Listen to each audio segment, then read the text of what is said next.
বন্ধুরা আজকে কথা বলবো আরফান নিশুর দাগি সিনেমাটিকে নিয়ে। এই সিনেমাটি 2025 সালের ঈদে রিলিজ করবে। ইতোমধ্যে যারা সিনেমা প্রেমী তারা অবশ্যই ভালো করেই জানেন যে এই সিনেমাটি সাকিব খানের বরবাদের সাথে ক্লাশ করবে, যেরকমটা করেছিলেন প্রিয়তমা এবং সুরঙ্গ। মানে আরফান নিশুর কথা বলছি, একটা সিনেমা দিয়ে এত হাইপ তৈরি করতে পারেন, সেটা কিন্তু আরফান নিশু ছাড়া অন্য কোনো নায়কের পক্ষে সম্ভব না। না না বন্ধুরা, তোমরা ভুল ভেবো না, আমি কিন্তু সাকিব খানের সাথে আরফান নিশুর তুলনা করছি না। সাকিব খান সে অনেক বড় নায়ক, কিন্তু যার যোগ্য সম্মান তাকে আমার দিতেই হবে।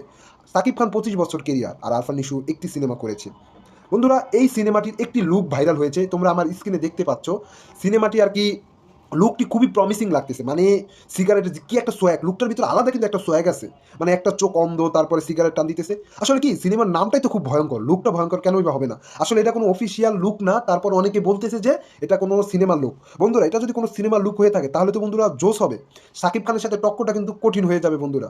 তো বন্ধুরা এটাই বলা ছিল। আর তোমরা যারা নতুন অবশ্যই অবশ্যই আমাদের পেজকে ফলো করে আমাদের পাশেই থাকো। আসসালামু আলাইকুম।